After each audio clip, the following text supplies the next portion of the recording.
Bonjour à toutes et à tous, ça y est, on entend déjà un peu partout les musiques de Noël. La saison a démarré. On commence aussi à en parler dans les reportages pour cette semaine et voici le sommaire. Pour la deuxième année consécutive, Mertzwiller lance ses illuminations. C'était vendredi dernier devant la mairie. Et pour se réchauffer, il y avait distribution de vin chaud, de chocolat chaud et de Mennele. Oberbronn aussi entame sa période de Noël. La traditionnelle marche de l'étoile au cœur de la commune a rassemblé beaucoup de personnes motivées pour affronter le froid. Sujet moins souriant mais pour autant très important, la santé mentale. On en parle de plus en plus ces derniers temps, mais qu'est-ce que c'est ? Deux psychologues locaux nous en parlent en fin de journal. À Strasbourg, l'image a fait rire les internautes sur les réseaux sociaux. Le lancement des illuminations de Noël un peu loupé. À Mertzwiller, il y avait aussi un souci technique, mais pour autant, le temps festif et convivial a bien plu à tout le monde. La saison de Noël a commencé à Mertzwiller. Devant la mairie, la route était barrée pour l'occasion. Car ce vendredi 21 novembre, les habitants de la commune, petits et grands et même le Saint-Nicolas, étaient rassemblés pour assister au lancement des illuminations. Tout comme l'année dernière, la commune souhaitait organiser un temps festif et convivial pour démarrer cette période tant attendue. L'Alsace, notre terre, est une région où Noël n'est pas seulement une fête, mais une grande émotion partagée. Ici, chaque décor, chaque lumière, chaque odeur de cannelle ou de pain d'épices raconte une histoire. C'est l'histoire de nos ancêtres qui, dans le froid de novembre, de décembre, illuminaient les bougies pour chasser l'obscurité et inviter la chaleur dans leur foyer. À côté du maire et de son équipe, on peut voir des figurants déguisés en bergers. Ce sont les membres de l'association Los Amigos. Le public est invité à faire le compte à rebours pour allumer toutes les lumières. 4, 3, 2, 1...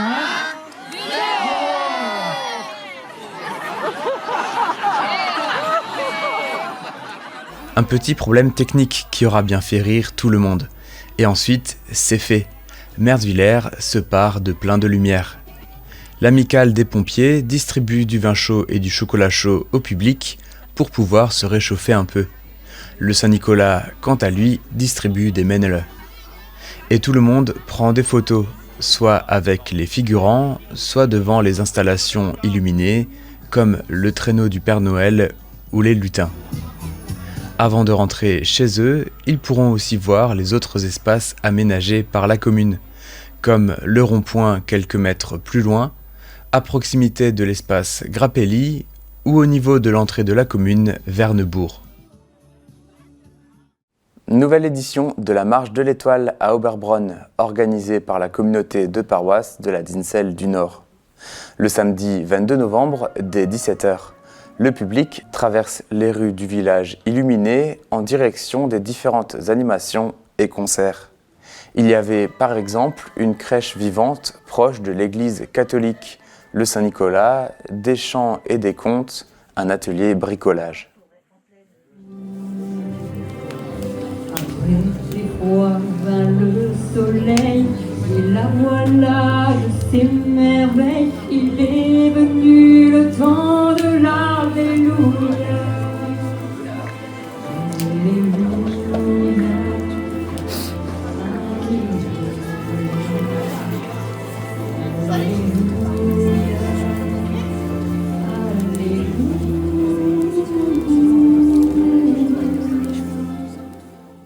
Au couvent, les Drinnwaggers étaient en concert, suivis de l'ensemble vocal de Saverne, et à l'église catholique, Mélodie Gospel.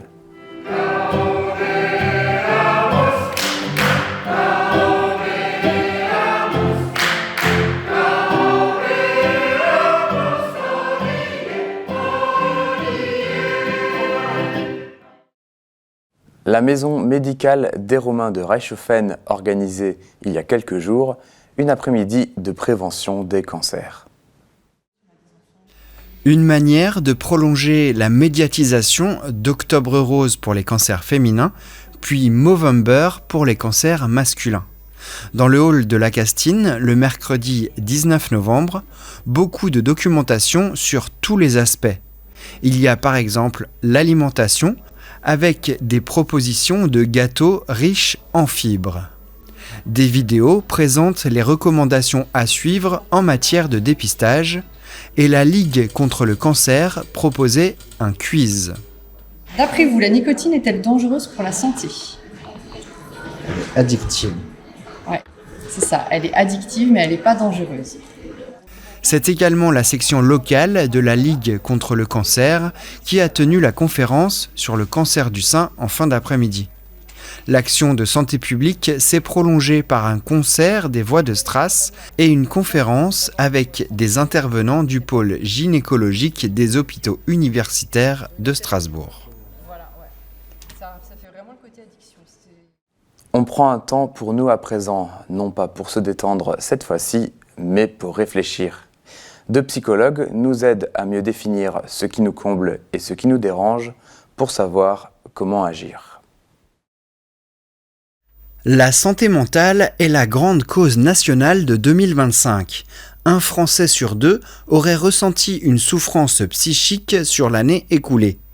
Les plus jeunes, notamment, sont plus touchés. Pour nous aider à passer le cap, les psychologues sont là, à ne pas confondre avec les psychiatres. Ça se mélange dans nos têtes et c'est normal. Pour s'y retrouver, on fait le point et on consulte. Commençons par la définition de ce qu'est la santé mentale.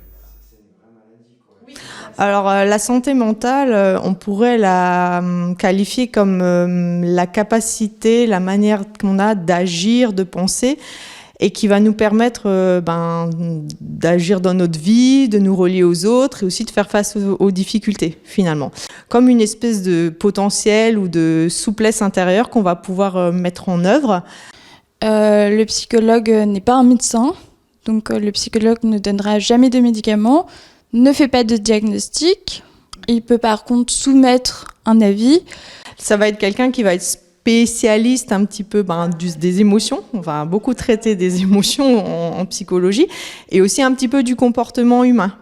Et le but, c'est vraiment qu'il y ait du changement. Donc régulièrement, on réévalue s'il y a un changement ou pas par rapport aux techniques thérapeutiques qu'on utilise. L'anxiété, les aléas de la vie, la dépression ou le fait de se poser beaucoup de questions peut amener à consulter.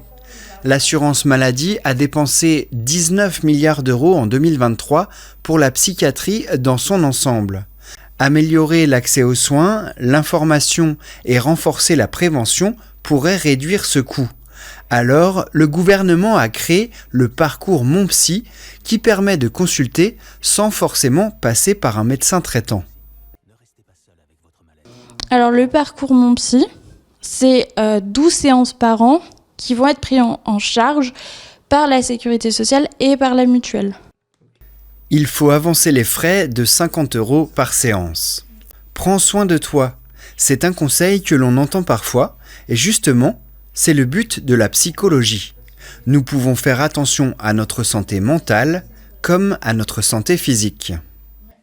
Alors déjà, c'est important d'avoir comme on dit souvent, une bonne hygiène de vie. C'est-à-dire faire attention à son sommeil, faire attention à son alimentation et aussi déterminer qu'est-ce qui est important pour soi. C'est ça, la consultation chez un psy va des fois aider à apprendre à mieux se connaître, en fait, tout simplement. C'est à retrouver les ressources qu'on a soi-même, parce qu'aucun de nous va dire « il faut faire comme ci ou comme ça ». Ça va être de se découvrir soi pour savoir de quoi j'ai besoin et où sont mes limites. Voilà. Ce qui est bien, c'est d'avoir toujours un peu de chacun des besoins et pas d'être hyper investi dans un seul et de délaisser les autres, parce qu'à un moment, ça va créer un déséquilibre. Aller voir un psy ne doit plus être un tabou. En cas de grande détresse, il existe un numéro national de la prévention du suicide, le 31 14. Et c'est déjà tout pour cette semaine d'actualité. Mais restez avec nous car tout de suite, vous pouvez voir notre nouveau documentaire.